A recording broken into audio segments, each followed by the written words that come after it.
Motor Week is made possible by Rock Auto, Tire Rack, and Die Hard.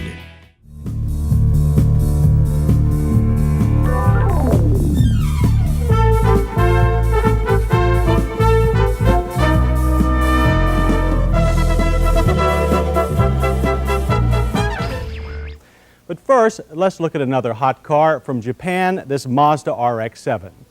Now this year, it's all new from the ground up. You know that word new? Well, it's got to be one of the most overused three-letter words in the automotive dictionary. New is used for anything from a totally original design to a change of color for the seat belts, which sometimes can be the only thing that is new on some cars. But this time around, those three little letters are right. The RX7 actually is new. The original RX7 got raves in 1978 for its modest price and fun-to-drive nature. It reminded us that spirited driving could still be an affordable treat. And how's the new RX7? Well, let's find out. It's been called the poor man's Porsche. Definitely an understatement, since clearly the 944 was used as a baseline for the reworked RX7. Unfortunately, that seems to have cramped the style of Mazda designers, since the RX7 looks much like a 944 clone. You get the same aggressive bulging fenders, although more tame, along with a deep slotted front air dam and huge wraparound glass hatch. But the 2,700-pound RX7's harmony of style has Porsche aesthetics beat. This is one beautiful car. And it does have some unique exterior footnotes, like the retractable headlights that can still shine through bumper lenses for a flash-to-pass mode. And here, handsome cast wheels that don't indulge in the popular Swiss cheese look. Top tire is a recompounded Potenza 205/60/15 in size. The only familiar item is under the hood. Basically, it's the same 13B two-rotor engine as last year. Mazda did add a new electronic fuel injection and induction system for the unveiling, so horsepower is up accordingly to 146. That's one less than the 944's 2.5-liter four-cylinder, with torque ratings also a bit lower at 136.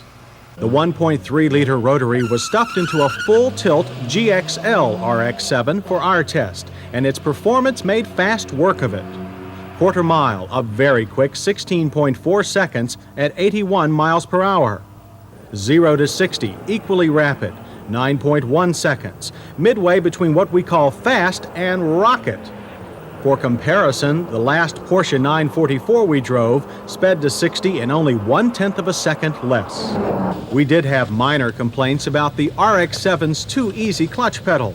Still, the 5-speed has well-spaced gearing and a 4-speed overdrive automatic is available. But a sports car is a lot more than just acceleration. The RX7 GXL has a limited slip differential and includes driver-adjustable shock valving. Set it to firm and the RX7 is ready to show its handling prowess.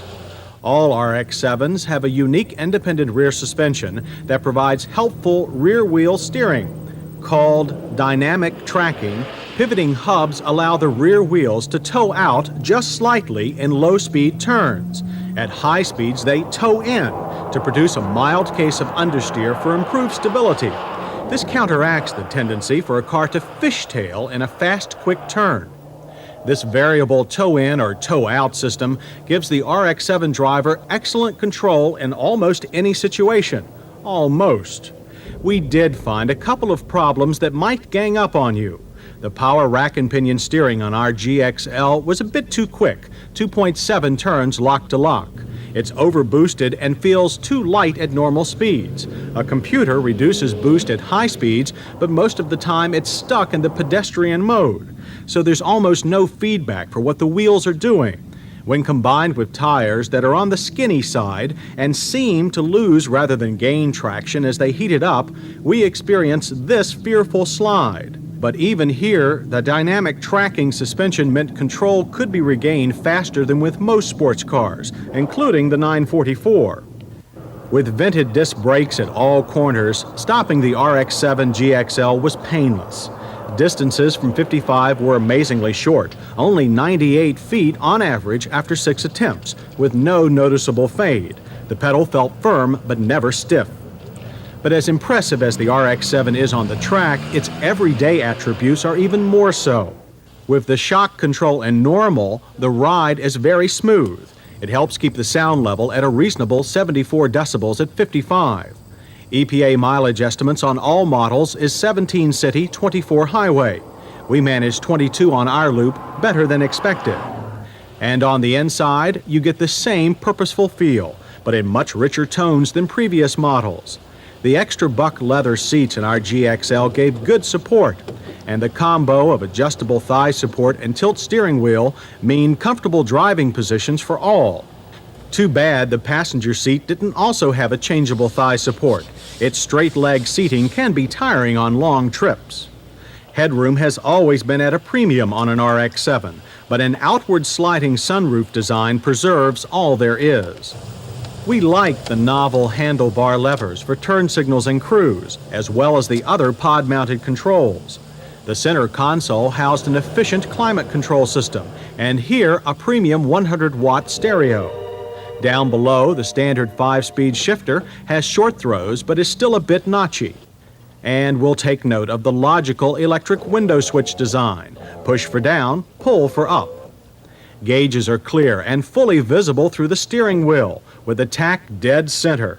We think that should be a sports car prerequisite. The RX-7 has always been one of the best sports cars for utility. The huge hatch reveals more than ample luggage room, and there is a strut-mounted light. And these very deep lockable storage wells behind the seats. The first time around, RX-7 2+2 substitutes a small folding jump seat for the lock boxes. So the new Mazda RX-7 made a big impression on us. It has an innovative suspension with excellent ride and handling prowess. It's well engineered throughout, with easy-to-use controls, good comfort, and above-average sports car utility. The few misses? Well, we do feel that cars with innovative engineering should also lead styling trends, not follow them. And we'd like to see less boost and more feel in the steering at lower speeds. Fatter tires would help too. We do have one final comparison to the Porsche 944. The all-out RX-7 GXL is priced, before dealer add-ons, at $16,645. That's over $6,000 less than a 944. And if you can live with a little less performance, the base RX-7 starts at $12,000, with a sports package for $1,000 more. So what we have here is an excellent sports car. It has all its predecessor's virtues and lots more, while still keeping something of a rein on price. Indeed, the more this new Mazda RX-7 has changed, the more it's remained the same.